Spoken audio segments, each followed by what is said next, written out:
Gálatas 4, 12 a 20, a gente podia ler rápido e depois concentrar no 21 ao 31, que eu acho que é o legal hoje. Quer ler? Eu lhe suplico, irmãos, que se tornem como eu, pois eu me tornei como vocês. Em nada vocês me ofenderam.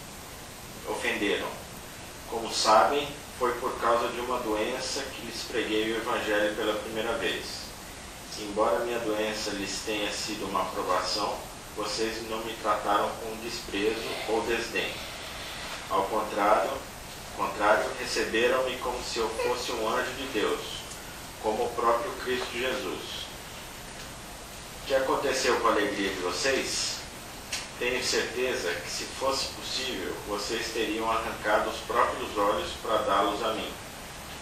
Tornei-me inimigo de vocês por dizer a verdade? Os que fazem tanto esforço para agradá-los não agem bem, mas querem isolá-los a fim de que vocês também mostrem zelo por eles. É bom sempre ser zeloso pelo bem, e não apenas quando estou presente. Meus filhos, novamente estou sofrendo dores de parto por sua causa, até que Cristo seja formado em vocês. Eu gostaria de estar com vocês agora e mudar o meu tom de voz, pois estou perplexo quanto a vocês. Então Paulo aqui dá uma pausa, né? Quase que para respirar. E até então ele tem feito esse jogo da lei e da graça que a gente tem discutido, né? Ou seja, por que vocês estão voltando para a lei? Vocês acham que pode ser salvo pela lei? Não dá para ser salvo. Salvação é por graça. Então vamos cair na realidade, né? Até agora tem sido isso. E a graça nos faz estar numa situação onde nós podemos ser filhos maduros, foi o que a gente viu na última semana, né? Nós deixamos de ser crianças, filhos pequenos, que tem que ser obediente ao papai e mamãe, para ser filho adulto e, portanto, poder falar abertamente com o pai, ser cooperadores do pai na obra, né? Aí ele toma esse fôlego e fala: pô, vocês sabem que eu tenho uma enfermidade, vocês foram legais comigo, eu gostaria para poder falar uma boa com vocês, mas está batendo. Então ele chamou os caras de insensato, falou que eles estavam afastando da fé. Então ele foi muito duro contra essa igreja na Galácia, e por conta desse afastamento da graça, né? A briga dele não é porque os caras estavam em imoralidade, os caras estavam fazendo orgia ou cometendo. Não, eles estavam ao contrário, estavam se apegando aos padrões morais da lei e se afastando da graça. Exatamente o movimento ao contrário. E ele briga por isso. Eles estão vivendo que nem os judeus vivem. Estão achando que porque não fuma, não bebe, não transa, não fala palavrão e essas coisas, vocês vão para o céu. Esquece, isso daí não significa nada. E ele então está falando isso. Olha, vocês foram legais comigo. Vocês sabem. Dizem que Paulo, por conta desse texto aqui, Paulo possivelmente tinha alguma doença na vista, catarata, alguma coisa séria na vista. Então por isso que ele fala: eu sei que se vocês naquela época, se pudesse, tirariam os olhos de vocês para me dar, no sentido de que eu tenho um problema na vista e que vocês, a gente era tão legal um com o outro, e vocês fariam de qualquer coisa para mim. Então é nesse sentido que ele está falando. Olha, se lembrem, a gente se deu bem, a gente Tem um texto que no finalzinho ele fala: alguém que escreveu por mim. Isso. Tem algumas cartas que ele fala que o Timóteo escreve, eu agora do próprio punho, então devia ter alguns garranchos dele lá e tal. Então é isso, que ele dizem que o problema, até o espinho na carne que está lá em Coríntios, um dia a gente vai ler junto, possivelmente era isso, quer dizer, essa enfermidade na vista que não deixava com que ele conseguisse fazer as coisas que ele queria. Mas aqui de tudo,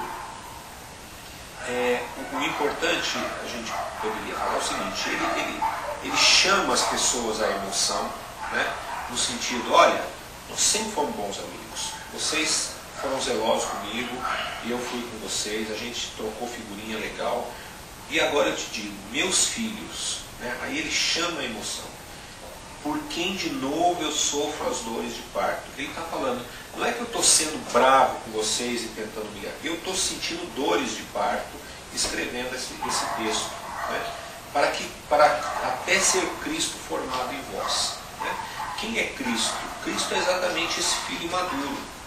Então ele está falando, eu estou sofrendo as dores de quem está vendo que uma pessoa que tinha que amadurecer na fé e na graça está de novo voltando a ser menino. Então eu estou, todo esse meu esforço de falar duro com vocês é para ver se vocês crescem na fé. E crescer na fé é ser coparticipante, é viver na graça, é parar de dizer que para andar com Deus você tem que ser obediente. E andar com Deus é você ser gracioso nas relações, ser amoroso nas relações. Então Paulo está sofrendo porque isso é um embate muito profundo na primeira era cristã, e mais do que na primeira era cristã, que vai estender por um longo tempo essa brincadeira. Eu acho que até hoje eu acho que é super atual essa leitura, né? Super. Porque a gente vê aí tanta gente falando que tem que obedecer, quanto a obedecer, eu obedeço qualquer outra fé, né? A nossa fé é, vamos dizer, da desobediência. Né? Então acho que é legal essa leitura que a gente está falando, porque é atual. Né? É uma briga que a gente está vendo. Mas é incrível, né? Vocês não têm a sensação de que a gente tem uma... que a gente estuda, sei lá, a gente tem uma visão diferente, assim, da média não, da maioria dos evangelhos? Com certeza. Não acha? Então, É uma opressão para muitos, né? Não fazer isso, senão vai castigar, fazer aquilo. Eles vivem a lei ainda, né? Então, mas quando que... Eu não entendo por que isso não difunde, por que isso não... Tem algumas igrejas que a própria IBAB, né? Aquela metodista livre é bem... Tudo bem, mas Hamilton, presta atenção, quanto tempo nós estamos falando disso aí? 2000 anos, cara. Ou 2000 anos não entendeu, ou nós estamos distorcidos. Não, mas eu acho que entra no que o Marcos falou, cara. Vão quebrando paradigmas, né? Isso que a gente está falando é uma coisa nossa, e assim, eu acho que ainda de poucos. Você vai quebrando. São 2000 anos. Não são, porque há 2000 anos atrás eram outras realidades, então não era. Eu acho que jamais teria uma interpretação como essa há 2000 anos. Sabe, domingo, vocês sabem, né? Fazendo a propaganda de novo, eu vou estar falando da igreja do amigo meu. Né? Que igreja?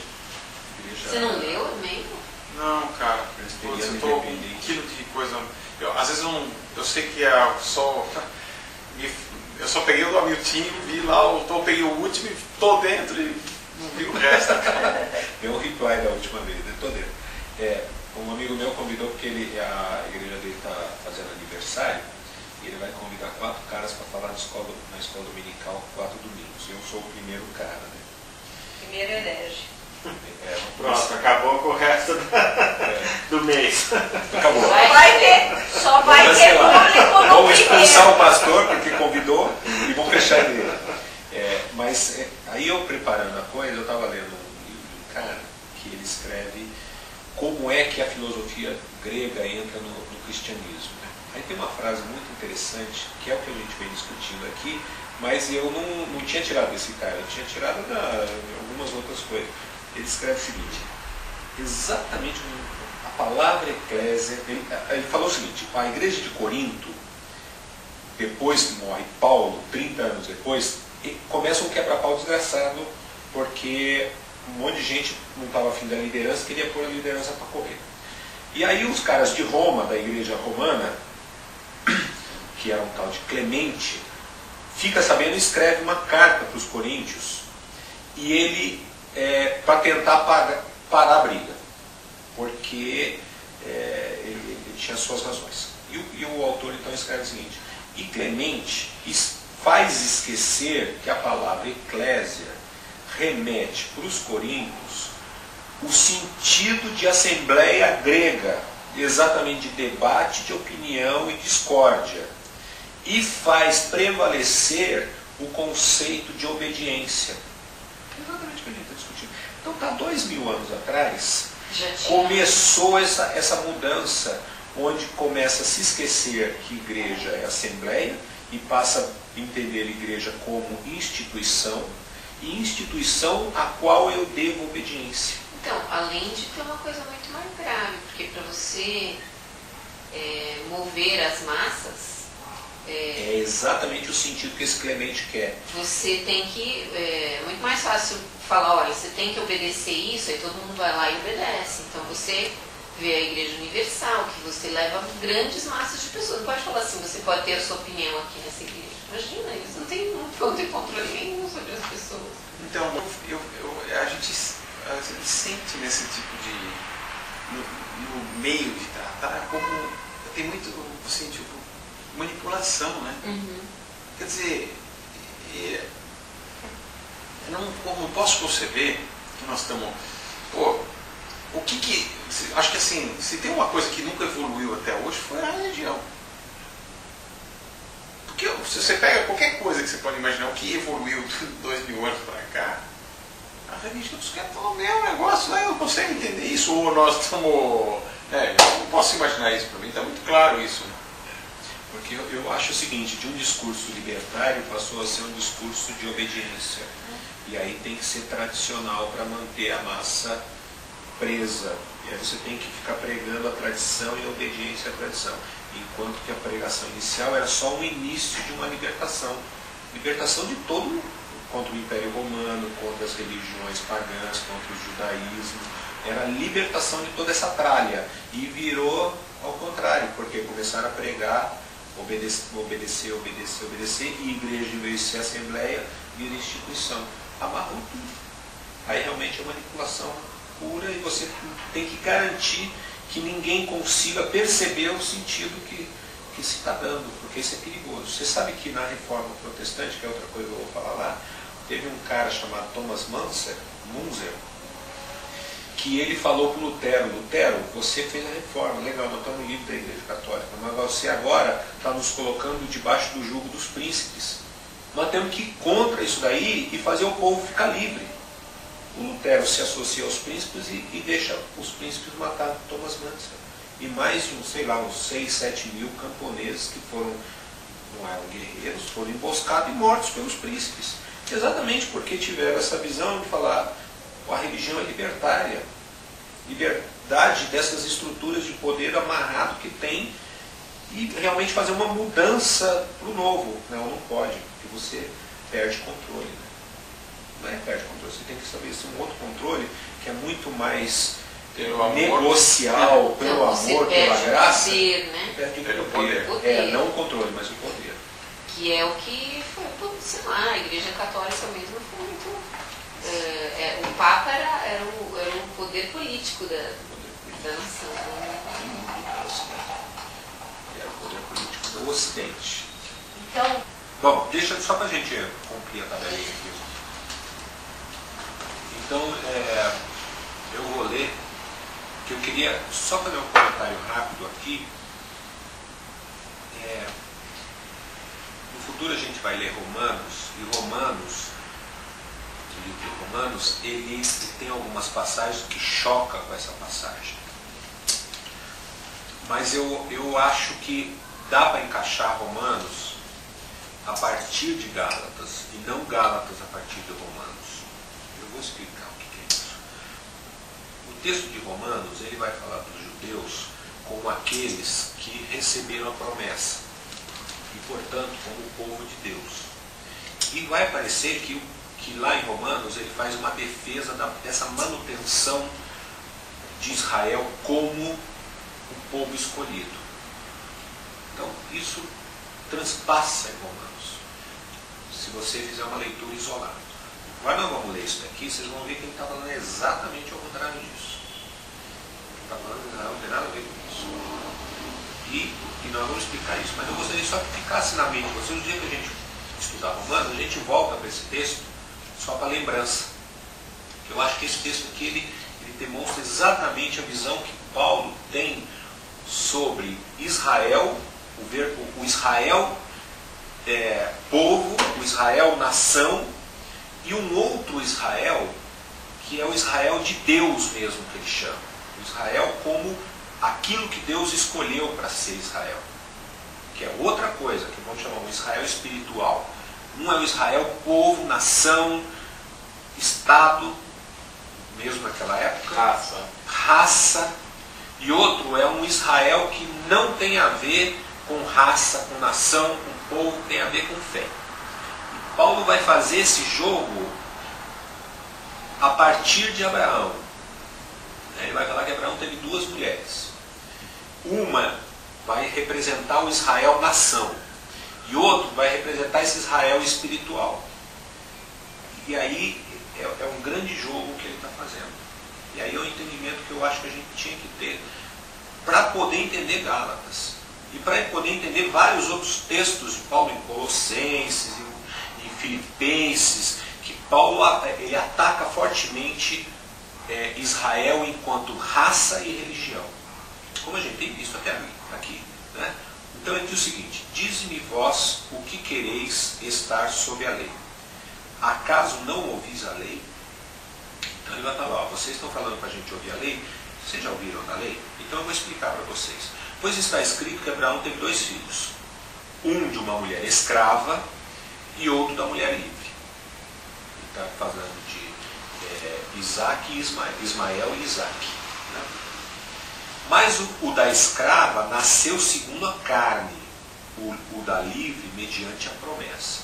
Então o primeiro nasceu porque Abraão foi lá e por conta própria resolveu ter um filho. O outro nasceu porque Deus falou para Abraão: Abraão, você vai ter um filho. Então um é porque Abraão trabalhou para a coisa, não que o segundo ele não tenha trabalhado, mas o outro não veio efetivamente do trabalho de Abraão, veio porque havia uma promessa anterior. Essas coisas são alegóricas. Aí ele puxa para uma alegoria. Ele está falando aquilo que aconteceu com Abraão não é só para a gente enxergar como uma história, é para enxergar como uma alegoria. É algo que está por trás daquilo. Aqui está a ilustração. Ilustração, metáfora, a gente poderia... Porque essas duas mulheres são duas alianças. Ele está falando agora de duas alianças. Ele fala, Abraão estabeleceu duas alianças. Essas duas alianças geraram dois tipos de resultado. Uma, na verdade, se refere ao Monte Sinai. Vocês sabem o Monte Sinai onde Moisés pegou as leis, subiu lá e os 10 mandamentos veio do Monte Sinai, que gera para a escravidão, e esta é Agar. Então, vamos lá. Agar é escravo. Agar é escravo. Abraão, então, estava lá, e Deus um dia falou: Abraão, sai da tua terra, da tua parentela, que eu vou te dar um descendente. Abraão, então, juntou a mulher dele, Sara, juntou lá as tralhas dele e saiu para a viagem. E tinha uma escrava que servia a esposa. Aí Deus falou: eu vou te dar um filho. Passou anos, nada de ter filho. Ele olhou para a secretária e falou: vou fazer um filho. A mulher estava acabada. A mulher estava acabada, não dava mais no couro, aquela coisa toda. Secretária não pôs sua fantasia no meio. Era escrava. Escrava. A Sherry Stone estava ali como secretária, papapi, popopó. A escrava, vamos supor assim, que era...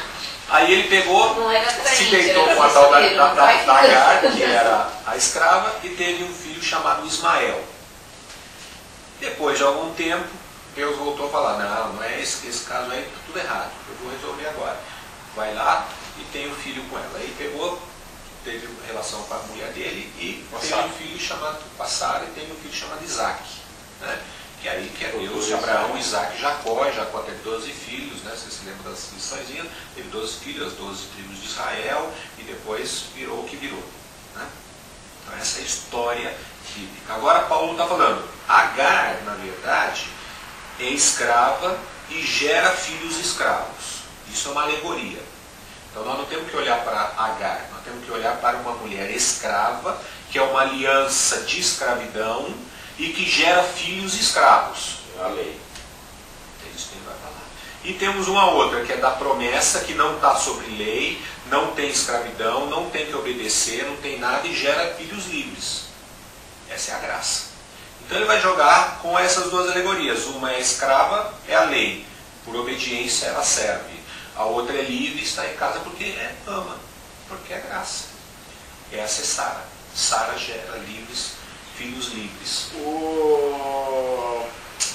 A história do Jacó é bem parecida, né? Que ele teve filho com a... Não, aí foi um outro rolo, que ele trabalhou por gostava 7 anos da na casa Raquel do sogro, aí o sogro pegou e Ao falou, invés você de trabalha, dar eu uma te deu dou a mais mulher que você velha. gosta. Aí ele tomou uns drinks e na verdade casou com muito mal. Não, mas a Raquel era Não, é porque ele não era poderia fértil, casar né? com a segunda. E ele né? gostava da Raquel, e aí com a Raquel ele teve Não o tinha nada José, de que ele ter, gostava. não Não era nada Não era de Ele- É porque ela era mais velha e o pai achava Aí que era mais velho. Aí era mais velho. Podia Ele casar, trabalhou mas 7 anos como escravo, e aí o pai falou, depois de 7 anos te dou a Raquel. Ele Mas falou, a te dou Raquel minha era segunda. filha, e depois ele deu a Lia. Não, e isso eu depois sei. mais 7 Eu pra até mais. li outro dia que eu... Mas eu acho que tinha umas que a Raquel Não, tudo bem, a Raquel teve as suas dificuldades, mas não foi por isso que ele era polígamo mesmo. Ele tinha 2 mulheres e mais 2 concubinas. Mas ele gostava da Raquel. Gostava da Ah, isso não justifica, não começa a roda, Para, cachorro, para de secretária com Você vai chutar concubina. o copo aí, ó. Eu já fiz isso 3 vezes. Bom, vamos lá. Ele não entendeu. Né? Ora, Agar é o monte Sinai, na Arábia, e corresponde a Jerusalém atual, que está em escravidão com seus filhos. Aqui também é o verbo. A Jerusalém natural, a Jerusalém cidade, ela, nessa alegoria, ela corresponde ao monte Sinai, a Agar, a escravidão. Então Israel e a lei só podem gerar filhos de escravos. Né? Mas a Jerusalém lá de cima, ele criou uma outra Jerusalém, é livre igual a nossa mãe. Então ele fala, existe um povo da promessa, existe uma nação livre e que não está sujeita a nenhuma ordenança, nenhuma lei, e está livre para ir e voltar. Está no outro esquema. Porque está escrito, alegra-te, ó estéril, que não dás à luz, exulta e clama, tu que não estás de parto, porque são mais numerosos os filhos da abandonada do que os que tem marido. Vós, porém, irmãos, sois filhos da promessa como Isaac. Então, ele nessa alegoria que ele está chamando esses dois, fala, nós somos parceiros de Isaac. Da Jerusalém do alto. Jerusalém espiritual. Né? E Isaac aqui corresponde a Cristo. Quer dizer, nós somos irmãos desse filho da promessa. O filho da promessa é Cristo. Ele já tinha falado aqui, né? Porque há uma aliança e só tem um herdeiro, e o herdeiro é Cristo. Ele já tinha falado isso. Não são vários herdeiros, mas há um só, que é Cristo. E agora ele fala, nós somos filhos desse cara. Como, porém, outrora, o que nascera segundo a carne perseguia ao que nasceu segundo o Espírito. Assim também agora. O que ele está falando? A lei fica perseguindo. A lei persegue a graça. Toda vez que você fala, eu sou livre para obedecer ou não, todos os que são legalistas caem matando em cima de você e falam, não, mas você precisa obedecer, a Bíblia diz que tem que obedecer. E você, então, Você é não tá herege, agradando você a não está Deus. agradando a Deus, você está... que é o grande problema que a gente percebe. Se você falar na graça hoje, no meio do povo evangélico, olha, espera aí, mas você precisa obedecer, você precisa submeter às autoridades, você precisa estar debaixo de cobertura espiritual, vem com uma série de papos, exatamente nessa alegoria, que os filhos da escrava, quer dizer, Ismael perseguia Isaac, assim como a lei persegue a graça. Né? Isso é um fato que Paulo já estava vivendo na carne e já estava alertando para a igreja. A graça, por ela ser libertária, por ela nos tornar absolutamente livres da lei, ela é perseguida por essa lei. Exatamente porque precisa do poder que é controle. E a graça tira do poder, tira exatamente essa capacidade do poder de controlar. Né?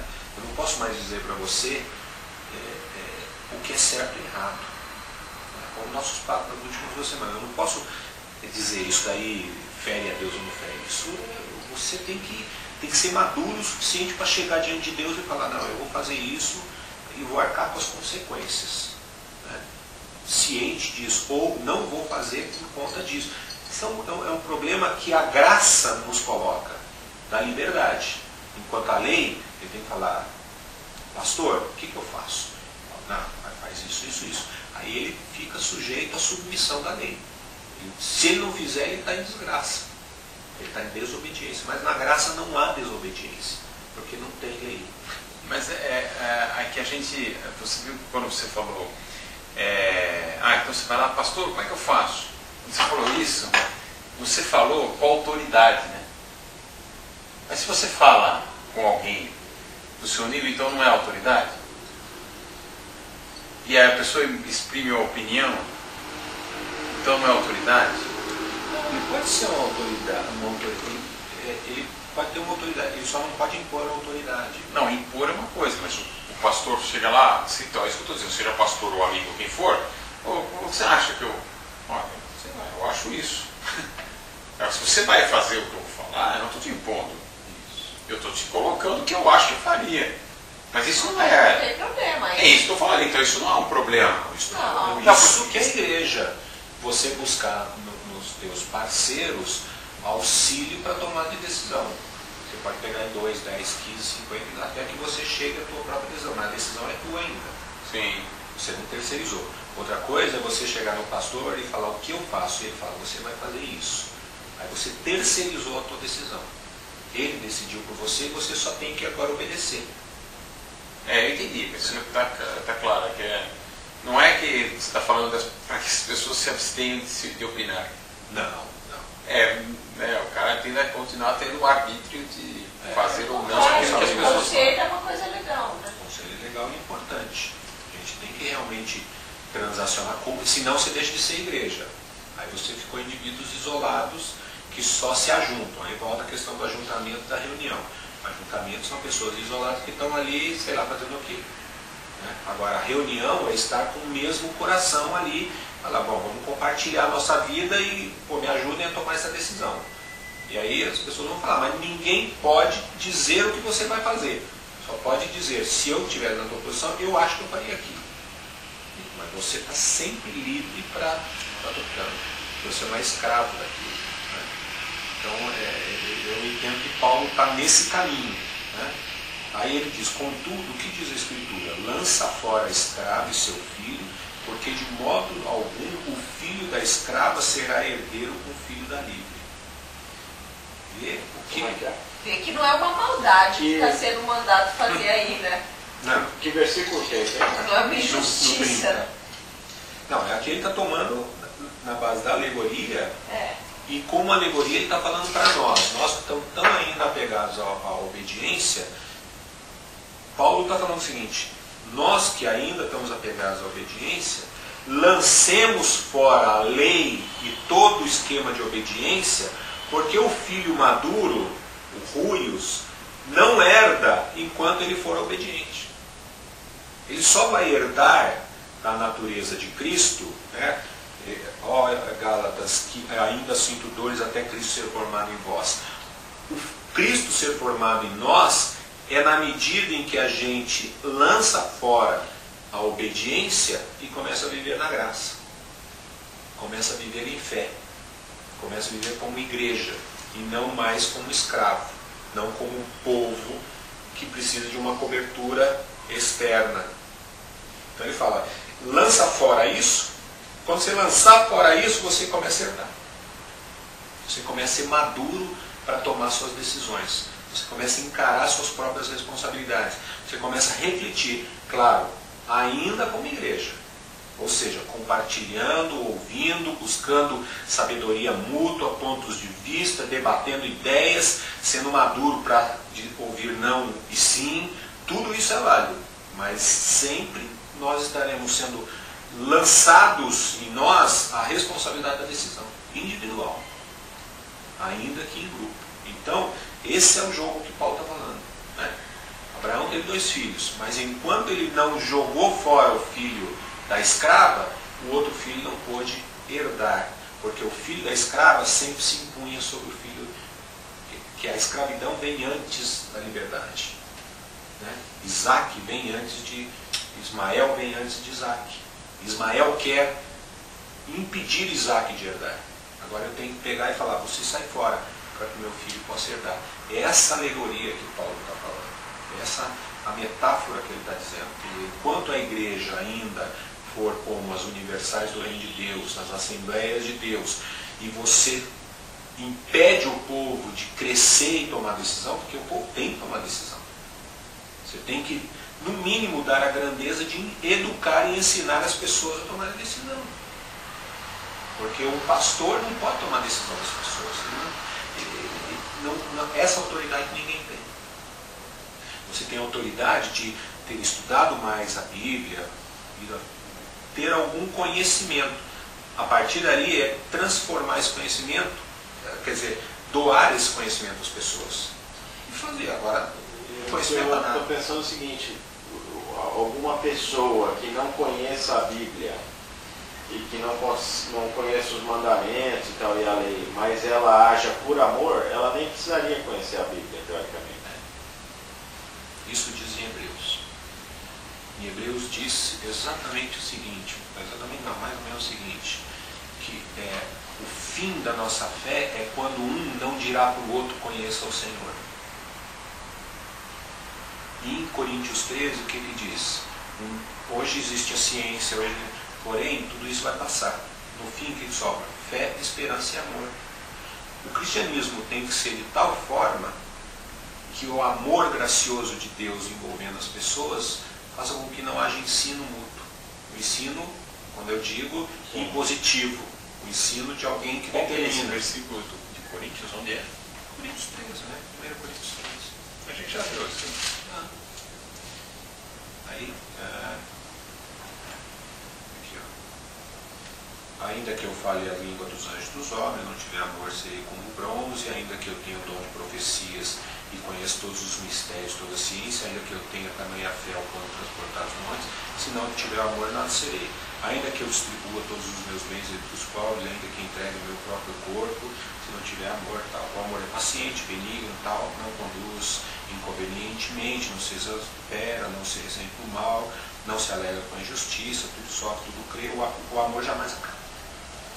Mas havendo profecias, eles aparecerão. Havendo línguas, cessarão. Havendo ciência, passará.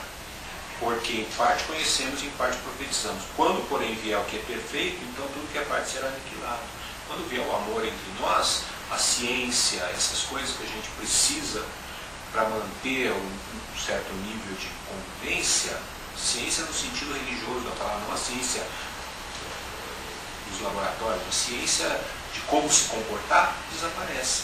Quando eu era menino, falava como menino, tal, porque agora vemos em parte como que espelho, obscuramente, então veremos face a face. Agora conheço em parte, então conhecerei como sou conhecido.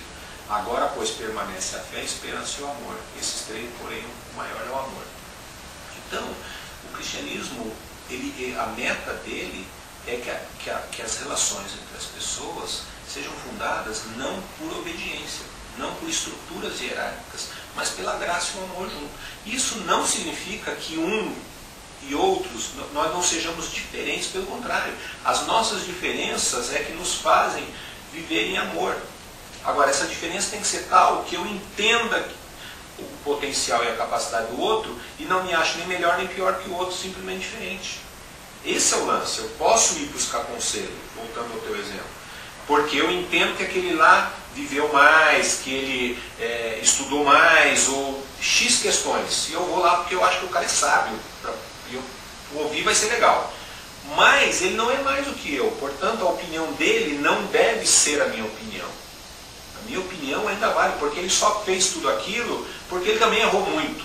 Porque ele tentou muito. Porque ele quebrou a cabeça. Pô, eu tenho um dever de errar muito, tentar muito, quebrar muito a cabeça. Portanto, é um direito meu. E por amor, eu tenho que fazer isso. E não por obediência. Esse é o grande lance do cristianismo que muda completamente em relação a todas as demais formas de organização religiosa. Porque é simplesmente por amor, não tem mais nada. Não existe nenhum outro traço. Ele esvazia completamente o sentido do sagrado. O sagrado agora é relacionamento puro, relacionamento de igualdade, não relacionamento de hierarquia. Não significa também que dentro da empresa a gente deva quebrar a hierarquia, porque é aquilo que a gente vem falando aqui. Uma coisa é como nós nos tratamos aqui dentro, como corpo. Outra coisa é como as pessoas precisam que lá fora seja, porque elas não compreendem isso. Né? Então lá eu falo, bom, não é como eu acho que tem que ser, mas é como eu posso ser. E vou fazer o posso o mais perto possível do como eu acho que tem que ser. Eu tenho que ser um agente de transformação do ter para o poder. Ou do poder para o ter, né? De uma coisa que eu gostaria que fosse, mas ainda não é. Então eu vou trabalhando lá fora algo que eu vou testando como igreja. Isso que eu acho que é a mudança que o cristianismo tem que ter. Quebrar essas estruturas centralizadas de poder.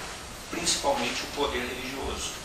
Porque Cristo destrói o poder religioso. E Paulo eu acho que essa alegoria de Paulo demonstra muito fortemente isso. Ele chama Israel, o povo de Deus, de escravo. E como escravo não herda.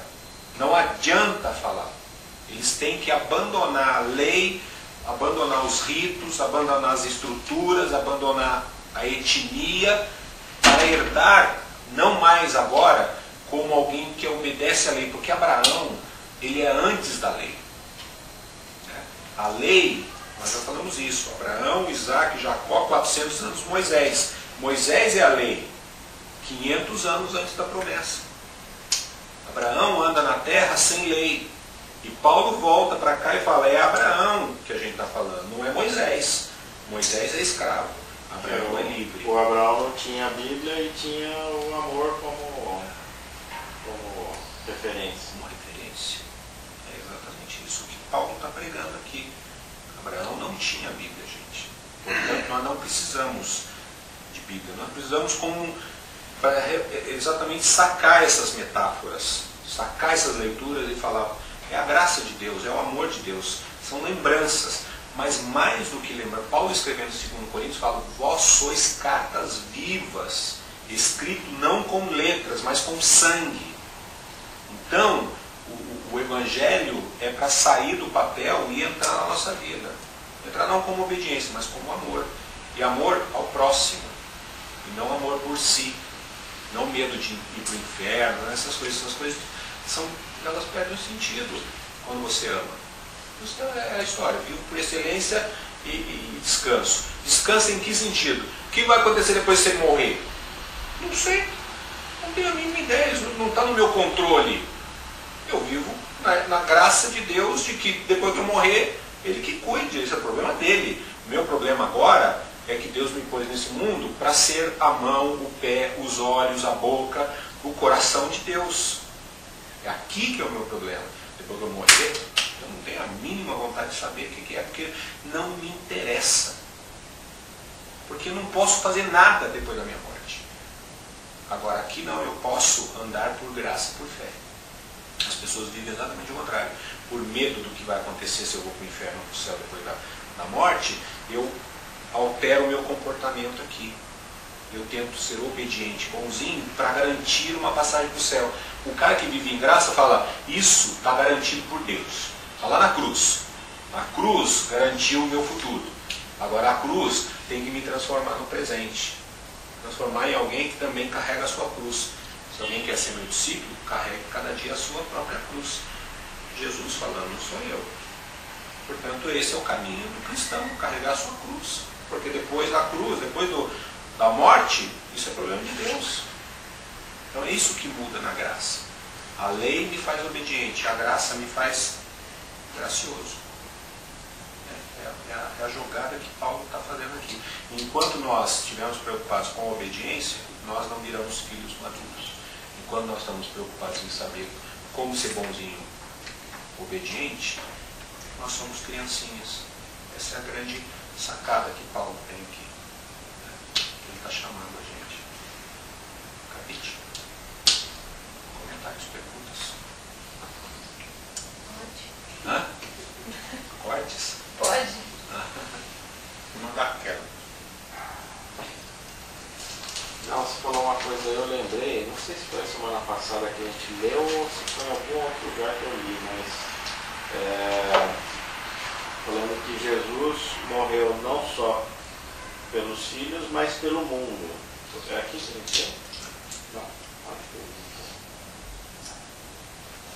foi na igreja, não, acho que foi na igreja.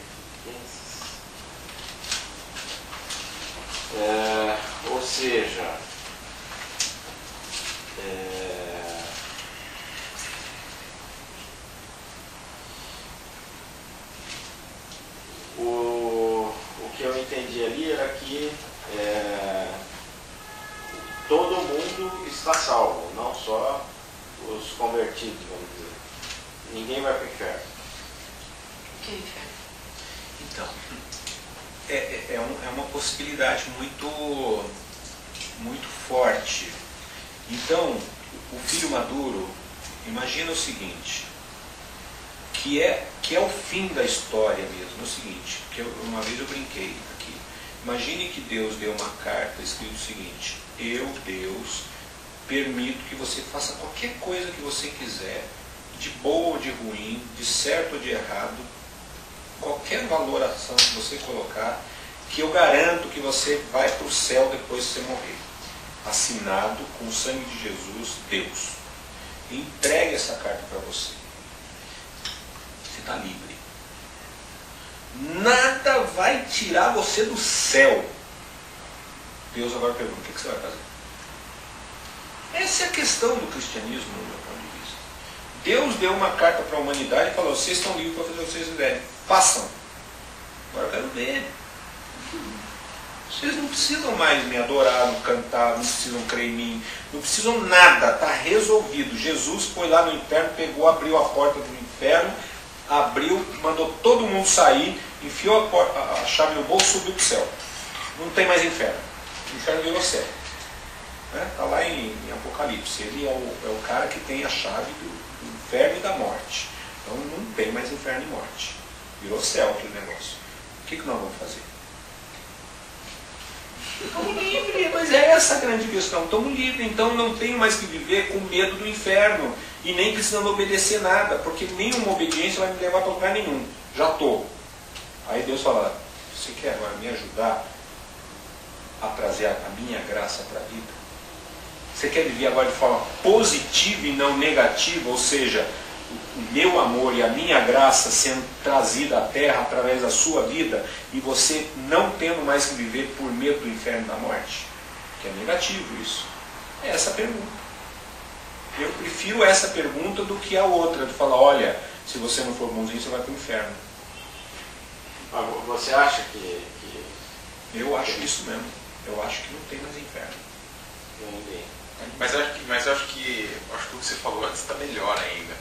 E eu sempre lembro, tempo atrás que as pessoas perguntavam: você tem que ter o temor a Deus, você que tal pra cara. Interessa depois. Não tá. Então, mas é mais ou menos nesse sentido. Não é que tem ou que não tem. Era um pecador. Não interessa.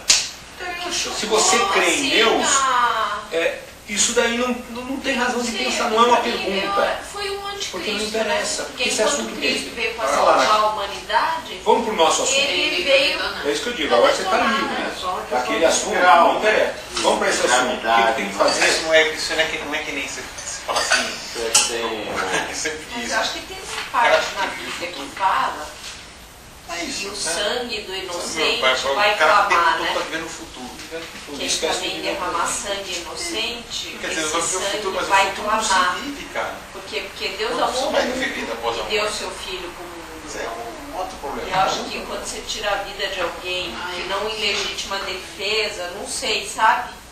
Eu tenho alguma Mas dúvida. aí a história, eu acho que é que Jesus que veio ouvir esse clamor, né?